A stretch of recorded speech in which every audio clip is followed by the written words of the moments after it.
Hello दोस्तों, मेरा नाम है अतुल और आपका हमारे इस यूट्यूब चैनल पर बहुत बहुत स्वागत है। दोस्तों, आप सब जानते हैं कि आज हम एक नए टॉपिक की शुरुआत कर रहे हैं और उस टॉपिक का नाम है मुगल वंश। देखिए, मुगल वंश से रिलेटेड एग्ज़ाम में क्वेश्चन बहुत से सारे बनते हैं और उसको हम आज अच्छे से डिस्कस करेंगे कि मुगल वंश के प्रमुख शासक, उसकी स्थापना, उसके मेन जो और कुछ जो उससे रिलेटेड मुगल वंश से रिलेटेड जो चीज़ें हैं उसको आज हम अच्छे से डिस्कस करेंगे। देखिए, मुगल वंश की स्थापना जो हुई थी उससे पहले हमको और कुछ चीज़ें जान लेनी चाहिए पहले की चीज़ें। जो कि मुगल वंश की स्थापना जो हुई थी उससे पहले भारत की जैसे राजनीति स्थिति कैसी थी, उस समय भारत में किसका शासन चल रहा था मुगल वंश के स्थापना के पहले। तो ये सब चीज़ें हमको जानना अति महत्वपूर्ण हो जाता है।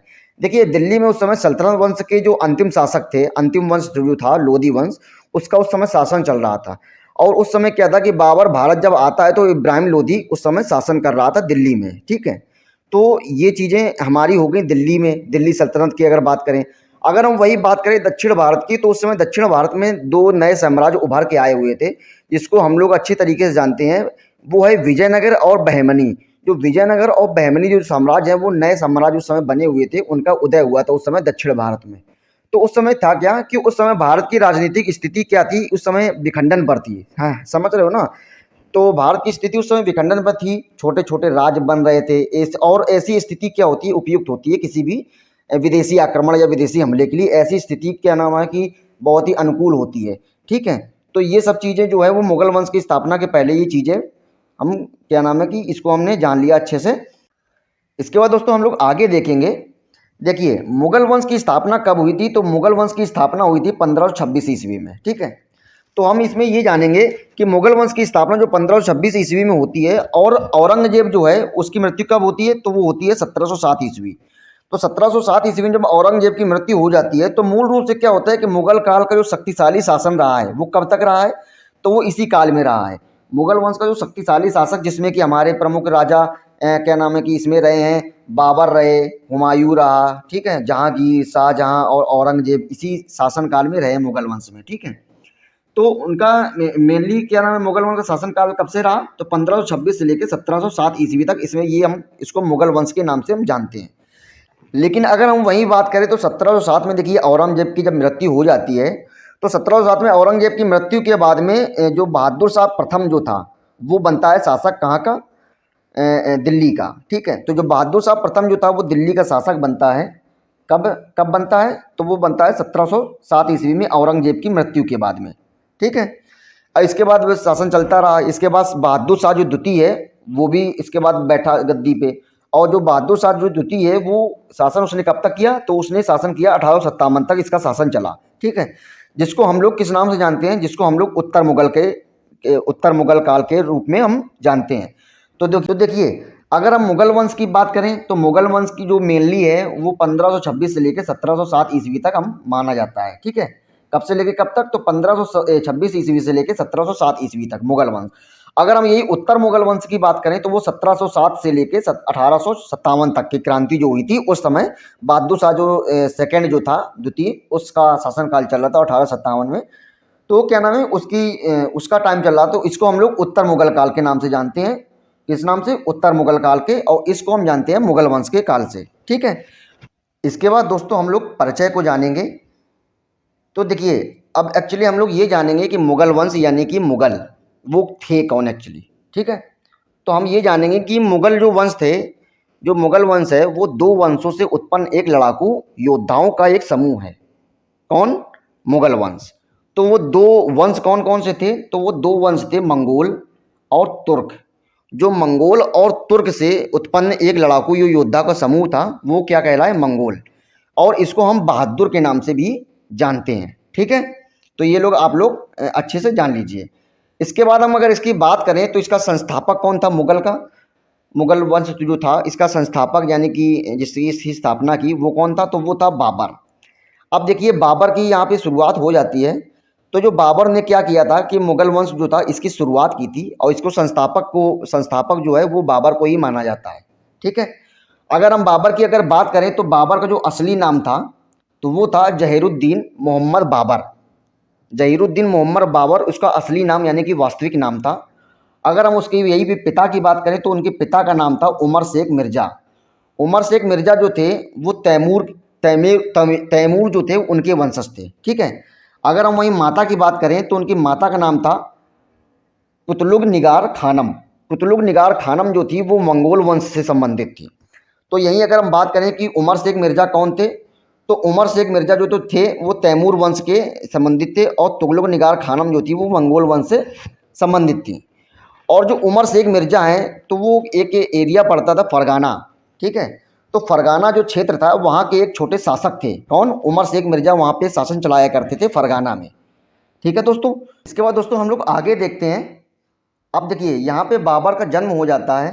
अब बाबर का जो जन्म हुआ था वो कब हुआ था? तो बाबर का जन्म 14 फरवरी 1883 ईस्वी में हुआ था। कहाँ पर? फरगना। फरगना में हुआ था, जहाँ पे बाबर के जो पिता थे उमर शेख मिर्ज़ा, वो वहाँ पे फरगना के शासक थे। तो बाबर का जन्म कब होता है? 14 फरवरी। देखिए 14 फरवरी आप लोग याद रखिएगा, उस दिन वैलेंटाइन डे भी पड़ता है। तो 14 फरवरी जो था 14 फरवरी 1883 में बाबर का जन्म होता है फरगाना में। ठीक है। इसके बाद हम लोग आगे और देखेंगे कि 1494 ईस्वी में अब इनकी पिता की मृत्यु हो जाती है। अब जब इनकी पिता की मृत्यु हो जाती है तो अब फरगाना का जो शासन था अब वो संभालता कौन? तो अब बाबर जो थे उस समय 12 वर्ष के थे और बाबर ने क्या किया कि 12 वर्ष की उम्र में ही फरगाना का शासक बन गया। ठीक है। अपने पिता की मृत्यु के बाद में 12 वर्ष की आयु में ही फरगाना का शासक बन गया। कौन? बाबर। अब यहाँ पे हम आगे और डिस्कस करेंगे कि बाबर का प्रारंभिक संघर्ष कैसा था, उसको हम लोग आज अच्छे से डिस्कस करेंगे। देखिए बाबर का जो प्रारंभिक संघर्ष था उसको जानने से पहले हम लोग ये जान लेंगे कि बाबर अपने पड़ोसी, जो बाबर देखिए फरगाना का जो शासक बन चुका था बाबर उस समय, और जो वहाँ के जो और पड़ोसी राजा थे उनसे बाबर की बनती नहीं थी।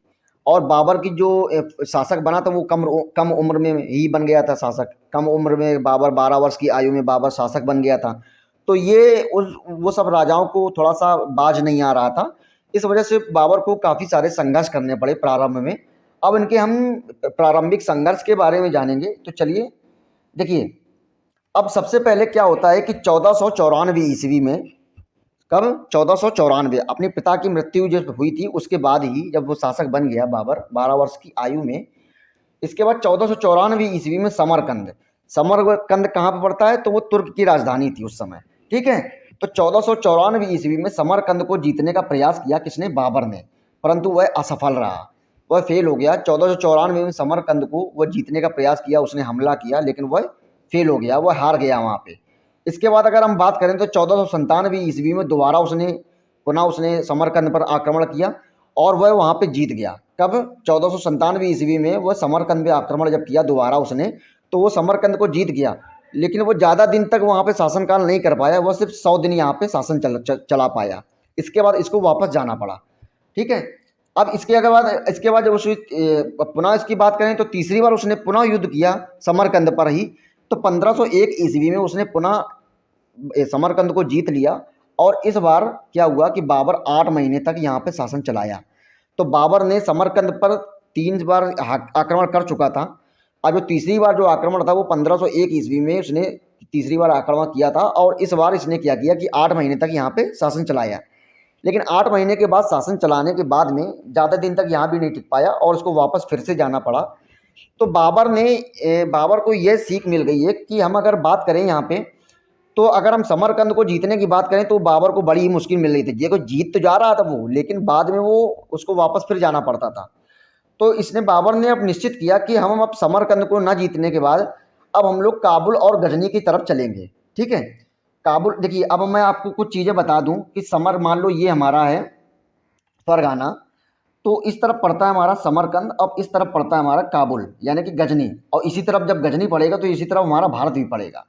अब देखिए अगर ये हमारा फरगाना है तो फरगाना की तरफ से इस तरफ मतलब पश्चिम की साइड में समरकंद पड़ता है जो तुर्क साइड में पड़ता है। तो वहाँ पे वो पहले स्टेट में हमला कर रहा था इस तरफ, लेकिन अब इसने सोचा कि इस तरफ हमसे जीता नहीं जा रहा है, ज़्यादा दिन शासन नहीं चला पा रहे हैं, तो उसने क्या किया कि पूर्वी साइड यानी कि काबुल और गजनी और जो भारत इसी पूर्वी साइड में ही पड़ता था, इसने सोचा कि अब इस तरफ शासन क्या नाम है कि हम करेंगे, इस तरफ हमला करेंगे। अब इस तरफ हमला करने का सबसे बड़ा रीज़न क्या था? देखिए इस समय हम इस जगह हमला करने का सबसे बड़ा रीज़न ये था कि इस समय इस तरफ जो था काबुल और गजनी और भारत के समय एरिया में यहाँ की राजनीतिक जो स्थिति थी वो उस समय बिखरी पड़ी थी। लोग मतलब और छोटे छोटे राज्य थे और राजनीतिक स्थिति उस समय बिखरी पड़ी थी, किसी की किसी से बन नहीं रही थी। तो बाबर ने ये देखा कि यहाँ की भारत की जो और काबुल और गजनी की और भारत की जो राजनीतिक स्थिति है वो बिखरी है। और आप सब जानते हैं कि जहाँ पे बिखरी हुई राजनीति होती है वहाँ पे जीतना बहुत आसान हो जाता है। ठीक है, तो बाबर और यहाँ पे समरकंद में वो जीत नहीं पा रहा था ज़्यादा दिन तक। तो अभी सीन क्या हुआ कि बाबर ने सोचा कि हम अब भारत और क्या नाम है गजनी की तरफ प्रस्थान करेंगे, क्योंकि वहाँ की राजनीतिक स्थिति बिखरी हुई थी। अब इसके बाद हम लोग आगे जानेंगे कि 1504 ईस्वी में, अब देखिए 1504 ईस्वी आया। अब उसने क्या किया, काबुल और गजनी पर उसने आक्रमण किया और काबुल और गजनी को जीत लिया। जैसा कि मैंने आपको पहले बताया था, काबुल और गजनी की जो राजनीतिक स्थिति थी वो थोड़ी डगमगाई हुई थी और वहाँ पे जीतना आसान था। तो क्या हुआ कि बाबर ने हमला किया काबुल और गजनी पे और वो जीत भी गया।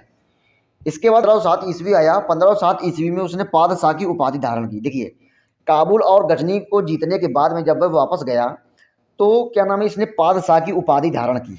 कब? काबुल और गजनी के युद्ध के जीतने के बाद में वो खुश होकर उसने अपने आप को पादशाह की उपाधि उसने धारण की। ठीक है, इसके बाद हम लोग आगे देखेंगे। अब समय आया 1511 ईस्वी, लेकिन उसके मन से अभी गया नहीं था। देखिए, गजनी और काबुल उसने जीत तो लिया था, लेकिन उसने ये सोचा कि एक हम युद्ध जीत चुके हैं तो थोड़ा सा उसका मोरल जो था, वो मनोबल जो था उसका ऊपर हुआ। मनोबल क्या होता है कि जैसे हम लोग कोई एग्ज़ाम देते हैं तो कोई एग्ज़ाम अगर निकल गया तो हम लोगों का क्या होता है कि मनोबल थोड़ा बढ़ जाता है। तो वही बाबर के साथ हुआ। बाबर जब काबुल का युद्ध जीत गया और गजनी का युद्ध जब जीत गया तो उसका मनोबल बढ़ा। तो बाबर ने ये सोचा कि अब हमारा मनोबल इस समय पारा हाई पे है, अब हम जाके अगर समरकंद पे अटैक करेंगे तो अब हम समरकंद जीत जाएंगे आसानी से। तब उसने क्या किया कि 1511 ईस्वी आया समय। तो उसने जब उसका मनोबल जब हाई था उस समय, और तो 1511 का जब समय आया तो उसने एक बार पुनः, और एक बार उसने एक बार मतलब चौथी बार, ये है समरकंद पर चौथी बार उसने आक्रमण ये किया था। तो उसने 1511 में चौथी बार पुनः आक्रमण किया और इस बार उसने वहाँ पर अधिकार कर लिया। लेकिन 1512 ईस्वी में उसको फिर से उसने खो दिया। तो मतलब वही है कि समरकंद पे वो बाबर ज़्यादा दिन तक राज नहीं कर पाया। बार बार जो वो जीत तो जाता था, लेकिन कुछ समय के बाद में वो उसकी गद्दी जो थी, वो अधिकार जो शासन था वहाँ से छिन जाता था। ठीक है, अब देखिए मध्य एशिया और समरकंद में असफलता के बाद में बाबर जो था वह उसने भारत की ओर प्रस्थान किया। अब देखिए उसका सीन क्या है, जो मध्य एशिया था और समरकंद का एरिया था वो बार बार जीत तो रहा था, लेकिन जीतने के कुछ समय के बाद में वो उसकी जो राजगद्दी जो थी, जो शासन था, वो छिन जाता था। तो एक्चुअली उस वो बार बार ये सब हो रहा था, तो उसने फाइनली ये डिसाइड किया कि अब हम समरकंद को ड्रॉप करते हैं, उसको हम छोड़ते हैं, मध्य एशिया को छोड़ते हैं।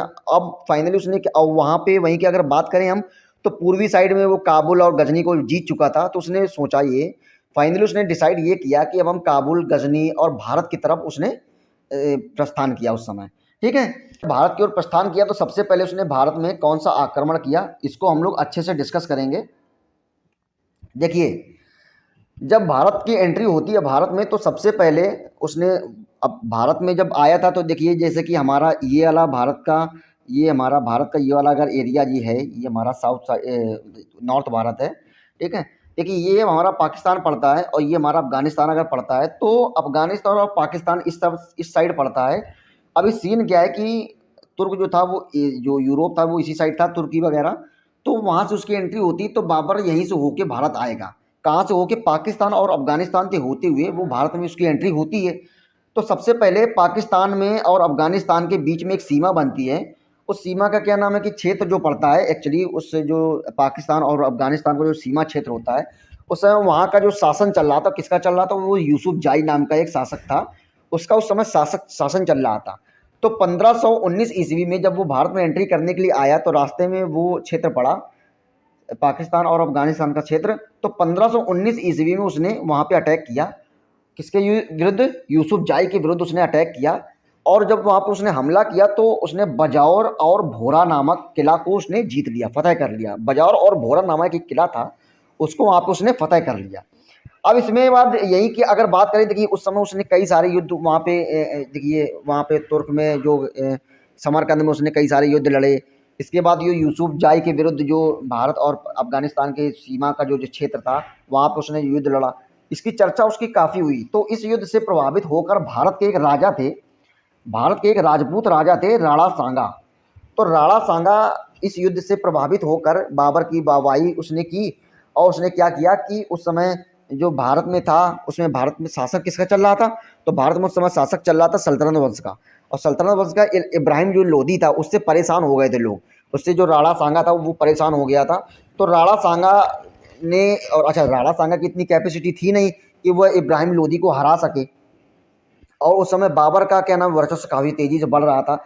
तो राणा सांगा ने ही क्या नाम है बाबर को इनवाइट किया था भारत में आक्रमण करने के लिए, कि बाबर आएगा भारत में और क्या नाम है इब्राहिम लोदी को दिल्ली से, गद्दी से, जो दिल्ली से गद्दी जो थी सल्तनत वंश, उससे उखाड़ के फेंक देगा। और इसके बाद क्या होगा कि बाबर वापस फिर चला जाएगा, है ना। और बाबर बाबर वापस फिर चला जाएगा, तो इसके बाद हमारा क्या नाम है राज हो जाएगा दिल्ली पे। ये राणा सांगा ने सोचा, परंतु उसका जस्ट अपोजिट हुआ। ठीक है। तो क्या होता है यहाँ पे कि बाबर को इनवाइट कौन करता है? तो वो करता है राणा सांगा। राणा सांगा जो एक शासक थे, राजपूत शासक थे, उन्होंने क्या किया कि बाबर को इनवाइट किया भारत में आक्रमण करने के लिए। अब देखिए यहाँ पे युद्ध की शुरुआत हो जाती है भारत का। देखिए युद्ध की पहला जो बाबर का युद्ध था भारत में, तो वो 1905 1519 ईस्वी था। 1519 ईस्वी था यूसुफ जाई के विरुद्ध। ठीक है। अब यहाँ पे पानीपत का प्रथम युद्ध होता है। अब पानीपत के अगर प्रथम युद्ध की हम बात करें तो पानीपत का प्रथम युद्ध होता है 21 अप्रैल 1526 ईस्वी को। 21 अप्रैल 1526 ईस्वी को युद्ध होता है, इसका नाम है पानीपत।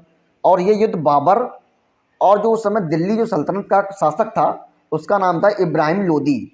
इब्राहिम लोदी और बाबर के बीच में एक पानीपत का युद्ध हुआ, जिसको हम प्रथम युद्ध के नाम से भी हम जानते हैं। ठीक है। इस युद्ध में क्या हुआ कि बाबर ने इब्राहिम लोदी को हरा दिया और स्वयं क्या नाम है दिल्ली सल्तनत का शासक बन गया। और जब दिल्ली सल्तनत का शासक जो बन गया, तब इसने यहीं पर ही पानीपत के प्रथम युद्ध के जीत के बाद ही उसने क्या किया, जब दिल्ली का वो राजा बन गया, दिल्ली का वो शासक बन गया बाबर, तब उसने एक वंश की शुरुआत की, और उस वंश का नाम है मुगल वंश। अब देखिए, अब एक्चुअली बात की जाए तो मुगल वंश की शुरुआत कब हुई? तो मुगल वंश की शुरुआत या स्थापना हुई थी 1526 ईस्वी में। दिल्ली सल्तनत पर जब वो बाबर बैठ गया था, दिल्ली की राजगद्दी पर जब बाबर बैठ गया था पानीपत के प्रथम युद्ध के बाद में, तब क्या हुआ, उसने मुगल वंश की स्थापना की थी बाबर ने। ठीक है। इस युद्ध में देखिए इब्राहिम लोदी हार गया, तो उसका रीज़न क्या था? उसका रीज़न ये था कि इस युद्ध में बाबर ने क्या किया था, पहली बार तोप खाना का प्रयोग किया था, तोपों का प्रयोग किया था इसने। ठीक है। बाबर ने, तो जानते हो कि अगर एक तरफ तलवार है और एक तरफ तोप है, तो ऑब्वियसली सी बात है तोप वाली जो सेना थी वो ज़्यादा भारी पड़ेगी एज ए मुकाबले तलवार वालों के। ठीक है। इसके बाद उसने क्या किया, तोपखाना का प्रयोग किया था, और उसने तुगलमा युद्ध नीति अपनाई थी। अब आप लोग सोच रहे होंगे तुगलमा युद्ध नीति होती क्या है? तो देखिए तुगलमा युद्ध नीति एक्चुअली वो होती है कि चारों तरफ से सेना को घेर लेना, मतलब जो अपोजिट वाली जो सेना, जो विरोधियों की जो सेना है, उनको चारों तरफ से घेर लेना। देखिए इसमें क्या होता है, कुछ सेना की टुकड़ियाँ बनाई जाती हैं। मान लो ये कुछ टुकड़ियाँ हैं सेना की। ठीक है। अब देखिए जैसे कि मान लो ये कुछ टुकड़ियाँ हैं, इसमें ये सैनिक है हमारे, और यहाँ पे कुछ सैनिक हैं। ठीक है। ये हमारे कुछ सैनिक हैं। अब इसमें होता क्या है कि एक सैनिक हमने भेजा दाएं तरफ से, और एक सैनिक हमने भेजा बाएं तरफ से। ठीक है। कुछ सैनिक की टुकड़ियों को हमने बाएं तरफ से भेजा, कुछ सैनिक की टुकड़ियों को हमने दाएं तरफ से भेजा। मतलब कुल मिला के ये होता है कि दाएं और बाएं से घेर लेना, मतलब चारों तरफ से घेर लेना। ये युद्ध नीति जो थी वो तुगलमा युद्ध नीति अपनाई, मतलब कही जाती है। ठीक है। तो यहाँ पे हम देखिए कि तुगलमा युद्ध नीति जो होती है वो क्या होती है, अपोजिट जो सेना होती है, विरोधियों की जो सेना होती है, उनको चारों तरफ से कुल मिला के घेर लेना। ठीक है। यही होती है तुगलमा युद्ध नीति। तो आगे हम देखते हैं कि बाबर के जो दो निशानेबाज थे। अब बाबर की सेना में दो प्रमुख निशानेबाज थे, जो कि बहुत ही अच्छा उनका निशाना था। उनका नाम है उस्ताद अली और मुस्तफ़ा। इससे एग्जाम में कभी कभी क्वेश्चन पूछ लेता है कि बाबर के निशानेबाजों का नाम क्या था, तो उस्ताद अली और मुस्तफ़ा, ये उनके दो प्रमुख निशानेबाज थे। ठीक है। अब एक्चुअली होता क्या है, देखिए बाबर जब पानीपत का प्रथम युद्ध जब जीत गया, जब पानीपत का प्रथम युद्ध जीतने के बाद में जब वह काबुल वापस लौटा, तो उसने क्या किया कि काबुल के जो निवासी थे उनको एक एक चांदी का सिक्का दान में दिया, खुशी की वजह से कि उसने दिल्ली सल्तनत पर उसने कब्जा कर लिया है। उसने इब्राहिम लोदी को हरा दिया है, तो खुशी इतनी थी कि उसने काबुल के जो लोग थे, ठीक है, वहाँ पे उसने क्या किया, एक एक व्यक्ति को उसने चांदी का सिक्का दान में दिया। और जब चांदी का सिक्का दान में दिया तो लोगों ने इसको एक उपाधि उपाधि दी, और उस उपाधि का नाम है कलंदर की उपाधि। ठीक है, तो एग्जाम में एक दो बार क्वेश्चन पूछ लिया है कि कलंदर की उपाधि किसने धारण की थी। तो कलंदर की उपाधि बाबर ने धारण की थी, और एक्चुअली ये उपाधि उसको दी किसने थी, तो काबुल के जो निवासी थे उन्होंने, काबुल की जो जनता थी उन्होंने क्या नाम है कि बाबर को कलंदर की उपाधि दी थी। ठीक है, इसके बाद हम आगे देखेंगे कि बाबर ने खुद मतलब 1526 में दिल्ली का बादशाह घोषित किया और मुगल वंश की स्थापना कर दी। जैसा कि हम लोग पीछे जान चुके हैं कि बाबर जो था, जो 1526 में जो दिल्ली सल्तनत जीता, इसके बाद उसने मुगल वंश की स्थापना यहीं पे कर दी। ठीक है, इसके बाद हम अगला युद्ध होता है, अगला युद्ध आता है खानवा का युद्ध। अब एक्चुअली खानवा का युद्ध किसके किसके बीच होता है, तो खानवा का युद्ध जो होता है वो 1527 ईस्वी में बाबर और राणा सांगा, बाबर और राणा सांगा के बीच में युद्ध होता है। देखिए ये वही राणा सांगा है जिसने बाबर को इनवाइट किया था भारत में आक्रमण के लिए। अब ऐसा समय आ गया कि राणा सांगा को खुद बाबर से लड़ना पड़ा।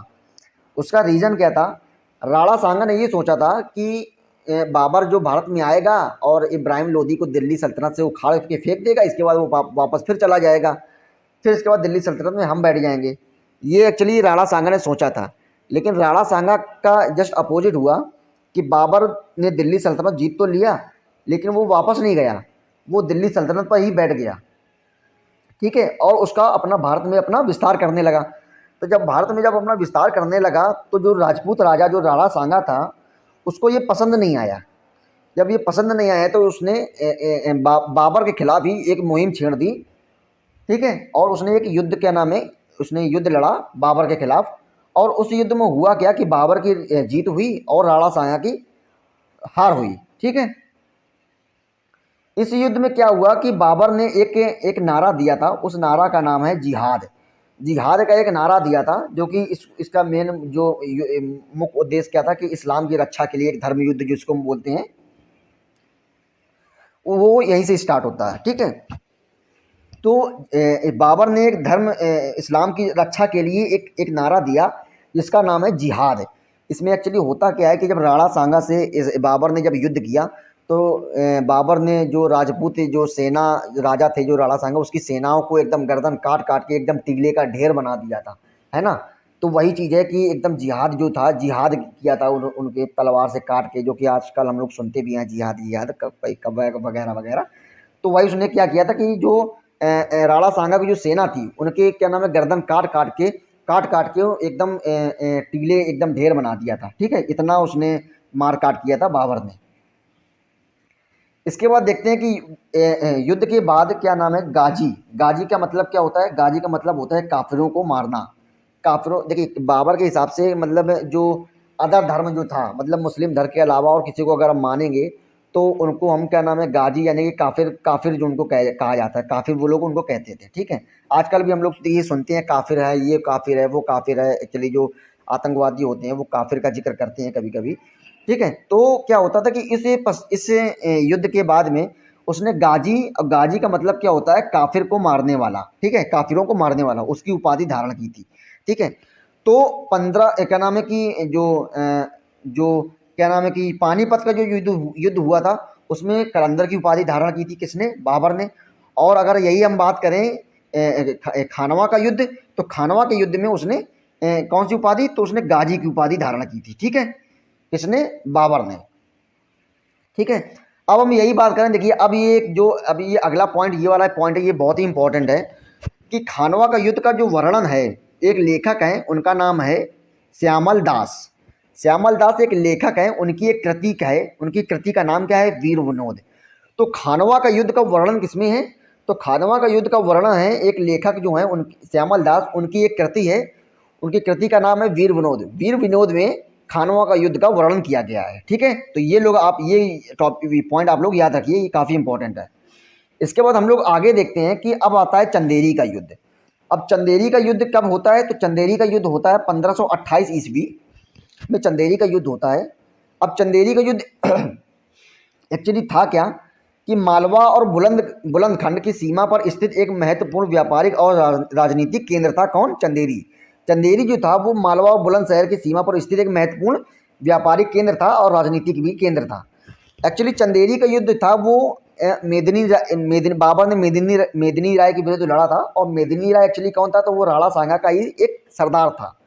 राणा सांगा का ही सरदार था। एक टाइप हम ये कह सकते हैं कि मान लो राणा सांगा यहाँ पे राज कर रहा है और उसका एक सरदार था, तो उसने क्या किया कि चंदेरी में अपना शासन कर रहा था। तो राणा सांगा यहाँ राज कर रहा था चंदेरी में मेदिनी राय अपना शासन कर रहा था। तो जो खानवा का जो युद्ध हुआ था उसमें क्या हुआ था कि चंदेरी शासक जो थे मेदिनी राय, उन्होंने खानवा के युद्ध में साथ दिया था किसका? राणा सांगा का। तो उसी को क्या नाम है कि बदला लेने के लिए क्या था कि मेदिनी राय से बाबर की लड़ाई होती है। कब? तो वो होती है चंदेरी के युद्ध में। चंदेरी का युद्ध हुआ था 1528 ईस्वी में।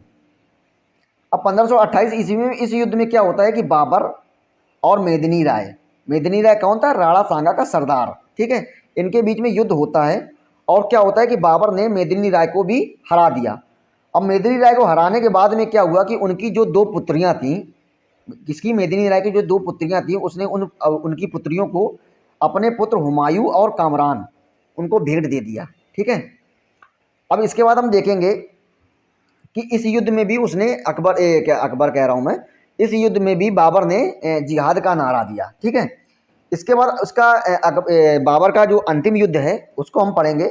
तो बाबर का अंतिम युद्ध कौन सा था? तो बाबर का अंतिम युद्ध भारत में था, वो था 1529 ईस्वी। भारत में क्या इसका है, इसके पूरी ज़िंदगी का अंतिम युद्ध था, क्योंकि घाघरा के युद्ध के बाद ही उसकी मृत्यु हो जाती है। ठीक है, तो घाघरा के युद्ध जो था वो होता है 1529 ईस्वी में। तो 29 ईस्वी में जब 1529 ईस्वी में घाघरा का युद्ध हुआ। एक्चुअली घाघरा का युद्ध इसको क्यों कहते हैं? तो बात ये है कि घाघरा एक नदी थी, उसी के किनारे ये युद्ध लड़ा गया, इसके कारण इसको हम घाघरा का युद्ध भी कहते हैं। तो घाघरा का युद्ध जो था वो बाबर और अफगान शासक थे। कौन? महमूद लोदी। महमूद लोदी कौन थे? तो इब्राहिम लोदी के भतीजा जो था वो, उसका नाम था महमूद लोदी। ठीक है, इब्राहिम लोदी जो था उसी का भतीजा था महमूद लोदी। उसके बीच में युद्ध हुआ, बाबर और अफगान शासकों के बीच में युद्ध हुआ। और इसमें हुआ क्या कि बाबर जीत गया और अफगान शासकों जो महमूद लोदी था उसको हरा दिया। किसने? बाबर ने जब महमूद लोदी को हरा दिया, और हराने के बाद में हुआ क्या कि यही बाबर का जो ये वाला युद्ध था, कौन सा? बाबर का जो घाघरा का युद्ध था, ये अंतिम उसका युद्ध था। अब इसके बाद हम लोग आगे देखते हैं दोस्तों। तो देखिए, जो घाघरा का युद्ध था उसके बाद में हुआ क्या? घाघरा का युद्ध होने के बाद में बाबर की मृत्यु हो गई। अब इसकी मृत्यु कब हुई? तो इसकी मृत्यु हुई 26 दिसंबर 1530 ईस्वी में। ठीक है, इसकी मृत्यु जो हुई थी, जब हुई थी तो इसके शव को कहाँ दफनाया गया? तो इसके शव को आगरा में आराम बाग नाम करके एक किला था, वहाँ पे इसको दफनाया गया।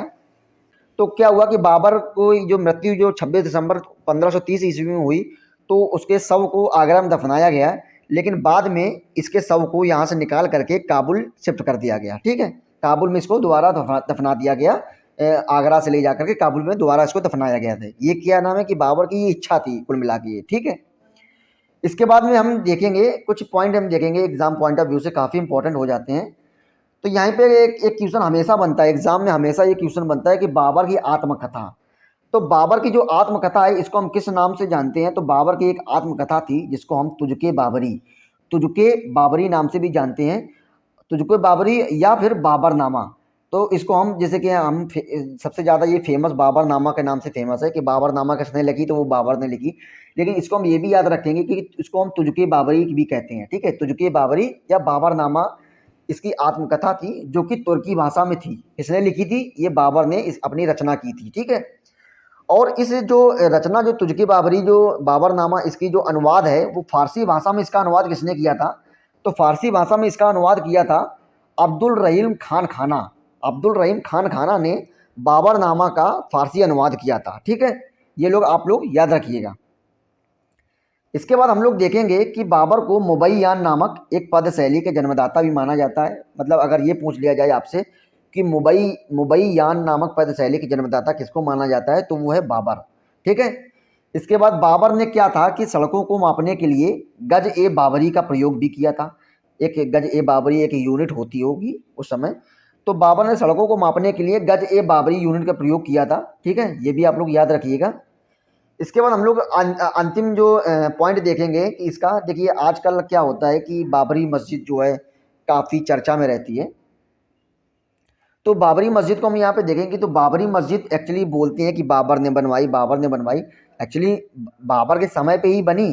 ठीक है, और एक्चुअली देखा जाए तो ये बाबर ने ही बनवाई, लेकिन जो वास्तविक रूप से अगर इसकी हम बात करें तो बाबरी मस्जिद का निर्माण किसने किया था? तो बाबरी मस्जिद का निर्माण बाबर के सेना नायक जो था उसका नाम था मीर बाकी। बाबर का जो सेना नायक था उसका नाम था मीर बाकी। उसने बाबरी मस्जिद का निर्माण किया, और इस निर्माण में उसको, मस्जिद का जब निर्माण किया तो उसने क्या किया कि उसने काफ़ी आतंक फैलाया है यहाँ पे। और जो हिंदुस्तान में जो क्या नाम है कि हमारे जो मंदिर थे उनको तोड़ा, और उनको तोड़ने के बाद में एक मस्जिद का निर्माण किया जिसको हम लोग आजकल बाबरी मस्जिद के नाम से हम जानते हैं। ठीक है, तो ये कुछ हमारा मुगल काल का शुरुआत और इसकी स्थापना, ये कुछ उससे रिलेटेड कुछ पॉइंट थे, और इसमें हमने बाबर को अच्छी तरीके से डिस्कस किया है इस टॉपिक में हमने। ठीक है, तो इस टॉपिक में हमने बाबर को अच्छी तरीके से डिस्कस कर लिया है। अब इसके बाद जब इसका इस टॉपिक से रिलेटेड जब इसका अगला वीडियो आएगा तो बाबर के जो पुत्र थे हुमायूं, उसको हम लोग अच्छे से डिस्कस करेंगे। तो मुख्यतः जो था मुगल काल में 6 जो शासक थे, जो मुख्य शासक 6 थे, उनको हम लोग अच्छे से डिस्कस करेंगे 6 वीडियो के माध्यम से। अब देखिए कुछ चीज़ें हमने आपको बताना हम भूल गए हैं। बाबर के जो पुत्र थे, बाबर के 4 पुत्र थे। ठीक है, बाबर के कितने पुत्र थे? 4। तो चारों पुत्र का नाम क्या था एक्चुअली? तो पहले पुत्र का नाम था हुमायूं, दूसरे पुत्र का नाम था कामरान। ठीक है, दूसरे पुत्र का क्या नाम था? पहले पुत्र का नाम था हुमायूं, दूसरे का नाम था कामरान, और तीसरे पुत्र का नाम था अस्करी नहीं है, अस्करी है। ठीक है, तीसरे पुत्र का नाम था अस्करी, और चौथे पुत्र का नाम था हिंदाल। ठीक है, तो क्या नाम है कि इसको हम हुमायूं के जो 4 पुत्र थे, बाबर के जो 4 पुत्र थे, हुमायूं, कामरान, अस्करी और हिंदाल। ठीक है, ये बाबर के 4 पुत्र थे। अब अगर हम यही बाबर की अगर हम बात की जाए कि बाबर के जो द्वारा जो 4 युद्ध लड़े गए थे उनको याद करने की एक ट्रिक कोई अगर हम बात करें तो देखिए उसके युद्ध थे। पानीपत का युद्ध प्रथम युद्ध था, इसके बाद खानवा का युद्ध था। पानीपत का प्रथम युद्ध जो था वो इब्राहिम लोदी और बाबर के बीच में लड़ा गया। ठीक है, इसके बाद जो खानवा का युद्ध था जो राणा सांगा और बाबर के बीच में लड़ा गया, ये 1527 में। फिर इसके बाद चंदेरी का युद्ध लड़ा गया, वो मेदिनी राय और बाबर के बीच में 28 में लड़ा गया। फिर इसके बाद घाघरा का युद्ध लड़ा गया अफगान और बाबरों के बीच में, वो कब लड़ा गया? तो वो लड़ा गया 1529 ईस्वी में। तो ये 4 युद्ध थे, 1526, 1527, 1528 और 1529, ये 4 युद्ध लगातार लड़े गए थे। और इन युद्धों को याद करने की एक ट्रिक मैं बताता हूँ। तो इसकी एक ट्रिक है कि बाबर ने क्या किया, बाबर ने पानी पिया। ठीक है, बाबर ने क्या किया? पानी पिया, खाना खाया। ठीक है, बाबर ने पानी पिया, खाना खाया और चाय पी। ठीक है, और चाय पी, और इसके बाद क्या हुआ कि घर चला गया। अब हम 4 वर्ड याद रखेंगे कि पानी, खाना, चाय और घर। तो एक्चुअली हमने ये एक ट्रिक है। ठीक है, ये क्या है हमारी? ये हमारी एक ट्रिक है। तो इससे ट्रिक से हम लोग ये जानेंगे, चारों युद्ध को हम लोग याद रख पाएंगे कि बाबर ने पानी पिया, खाना खाया, चाय पी, इसके बाद वो घर चला गया। तो पानी से हम लोग याद रखेंगे पानीपत का युद्ध। इसके बाद खाना से हम लोग याद रखेंगे खानवा का युद्ध।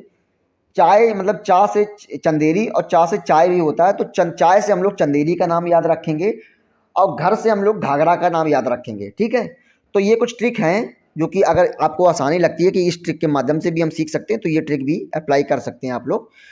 तो आज का ये जो टॉपिक है मुगल साम्राज्य की स्थापना कैसे हुई, इसको हम लोग अच्छे से डिस्कस किया, और हमने बाबर को भी अच्छे से डिस्कस किया। तो चलिए दोस्तों, क्या नाम है कि आप लोग ये वीडियो ख़त्म करने से पहले मैं आपसे कुछ कहना चाहता हूँ कि आप लोग इस चैनल को सब्सक्राइब जरूर कर लीजिएगा, और वीडियो को लाइक कर दीजिएगा, इसको शेयर भी कर दीजिएगा, और बेल आइकन भी दबा दीजिएगा ताकि आने वाली जो वीडियो हैं वो आपको नोटिफिकेशन मिल सके। ठीक है दोस्तों, तो आज के लिए बस इतना ही। मिलते हैं कल के अगले वीडियो में, और उसमें हम लोग हुमायूं को अच्छे से डिस्कस करेंगे। तो तब तक के लिए नमस्कार, जय हिंद और वंदे मातरम।